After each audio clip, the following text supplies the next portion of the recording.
Welcome to this week's edition of Ask Coach Marie. I'm Marie O'Neill, founder of Padma Life Coaching and your host on this series. This is a place where you ask a question and I give my unique opinion as a life renewal coach, astrologer, and past life regression facilitator. Please know that I am not a therapist and I will never tell you what you must do. Each week on Fridays, a new video is released with me answering 2 questions from you, the viewers. I'll also provide additional information on topics such as consciousness, how the universe works, astrology, healing, and various other life renewal topics. So let's go ahead and get started with our first question. Now, our first question comes from Sylvia. Sylvia is in California, and she asks, what can we do in our own lives to help us navigate the shift to the Aquarian Age, which is happening in the world? How can we prepare? Well, Sylvia, that's a very good question. Thank you for asking it. The first thing is there are various camps concerning when the Aquarian Age had started, or if it has started or hadn't started. And either way, whether it started or not, there is something that you can do to help yourself on this journey. That is individuate. I say individuate because of the energy of Aquarius and what Aquarius actually means. Aquarius is it's a constellation in the sky, of course, and we, of course, refer to it as a sign. So Aquarius is about the collective, about the group. It's a very humanitarian sign, and it is not about the individual. It's about what's good for the whole. And if you are in a group, and I'm sure some of you are, if you're in a group, then you know that you have to bring your unique voice to that group. When you bring your unique voice, the group is elevated. I liken it to, say, a symphony or your favorite band for that matter. The group is made up of the individuals, and the group is as strong as the individuals in that group. If you have not individuated, then you are prone to groupthink. We see this all the time, where people get involved in groups, but sometimes they're afraid of rejection or of speaking up or speaking out, and they end up going along with groupthink, and that's not a good thing.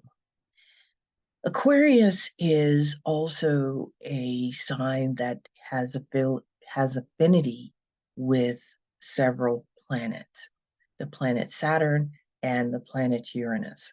Uranus is the god of lightning bolts and earthquakes. So we know that it's unique. People who are working with the Uranus are usually, they can be the genius, or they can get information, sparks of information and insight that others just don't have. And this also is associated with the sign of Aquarius, because Aquarians tend to be more unique, more, individual, their unique selves, but they're still about the group, about the collective. The other planet that Aquarius is affiliated with is Saturn. Now, Saturn is about the structures. A lot of times it's considered the planet of restriction. Now, Saturn does not restrict just because it wants to restrict or hinder us from achieving a goal. What Saturn actually wants is for us to be the best.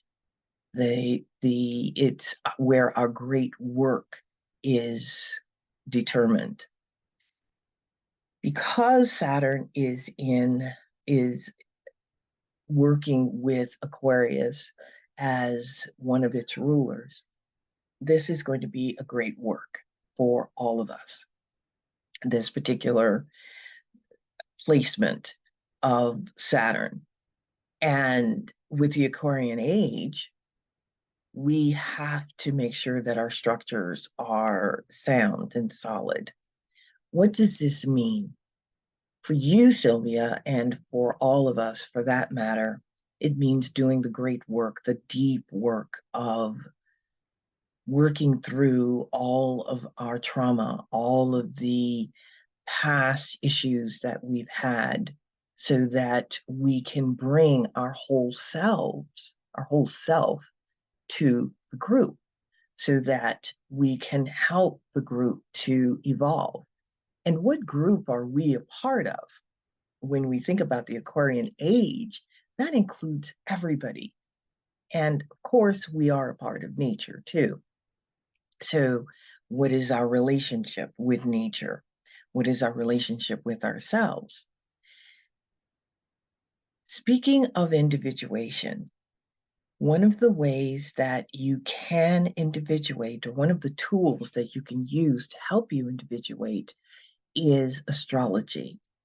What astrology will do is it'll give you insights as to your gifts and also your weaknesses. It talks about how you work with relationships, how you work with money, how you work with your career, what type of careers are good for you, how you work with friends, and a host of other different areas. I say astrology also because when you want to individuate, you want to gain insights into who you are at your core. And also, it will help you know, or it can help you figure out how you can heal prior traumas. So, this is what I would recommend for you. And I'd recommend this for you, Sylvia, and for anybody else listening to this video. Make sure that you do all that you can to individuate, because with the Aquarian Age, you do not want to get lost in groupthink. You want to help the group to evolve. I hope that answers your question. Now, our second question comes from Beth, who is in Pennsylvania. Beth asks, I've been working on my current job for 15 years as a high school educator. I'm ready for a change. How do I go about figuring out what to do next? Well, that's a really good question, Beth. And there's a few things you can do to help yourself figure out what career or what the next part of your journey is. One of the things that I suggest is that you get out 2 pieces of paper. Yes, 2. You want to handwrite. You want to be able to handwrite what I'm going to suggest you do, not use technology or the computer. The reason is that you want to access a different part of the brain. You also want to get in touch with your inner self. And it's much easier to do that if you're working organically. And organically means pen and paper or pencil and paper or whatever works for you. On the first sheet of paper, you want to write down or title it things that you hate to do or just don't want to do. You want to write a whole list. Just keep writing until you exhausted yourself with the things that you don't like to do. It could be that you don't like typing, or you don't like working in an office, or you don't you don't like working at night. These are just examples, but just what you don't like to do. Write that list out. And with the next piece of paper, you want to write out all the things that you love, everything that you love to do. Maybe you love to travel, or you love to write, or you love talking to people, you love negotiating or sales. Whatever it is you love to do, put it on that list. Spend a couple of days with this list, putting this list together, because as you think of something, put it on the list. The reason that I'm telling you to do this is because you want to be aware, or you want to have it in your conscious mind, the things that you love to do and the things that you don't love to do. This way, when you're doing your research on careers or jobs, whatever it is you want to do, you can have that list in hand. Now, you don't want to focus on the things you hate to do, because if you focus on that for too long, you actually end up bringing that to you. What you want to focus on is the list of things that you absolutely love to do. When you go to job fairs, or you talk to headhunters, or you're being approached to work for a company, keep these two lists in mind. And if you're being approached, or you're looking at a job, and most of the duties for that particular job is on that list of things that you don't want to do, then I'd say you really don't want to do that job. The other thing is, I know that a lot of times we take jobs because of the money, because of course we have to pay the bills. At the same time, there's a cost of more than money if you take a job that doesn't fit who you are. You end up losing some of your life force, meaning your energy, which is why you want to take jobs that have duties that you like to do, because you're going to enjoy it more. So I hope this answers your question, Beth, and send me a note letting me know, or at least comment in the comment section below. So we have come to the end of the 2 questions. If you would like to know more about me, please go ahead and read my memoir, which is And the Lotus Opened, And the Lotus Opened, a memoir. You can pick that book up on any of the book sites online, Amazon, Barnes and Noble, Target. I believe it's also on a few other. Goodreads is one of the places where it can be picked up. It's And the Lotus Opened, a memoir. In that, I talk about how I work through the trauma that I've experienced. It wasn't easy, but I actually did it. So what's coming up? There is a virtual healing retreat, which I am hosting. It is on transforming relationships. To learn more about that, go to eventbrite.com/virtual healing retreat. That's eventbrite.com/virtual healing retreat.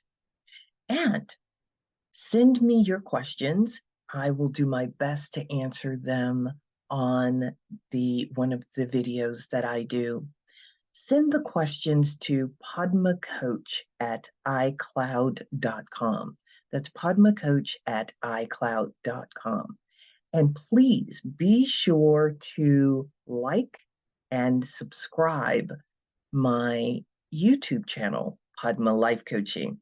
And if you'd like to know more about, or if you'd like to get notified of the upcoming videos, please go ahead and click on that little bell there so that you're notified as soon as they're released. Videos are released every Friday. I look forward to seeing you next week. Bye-bye.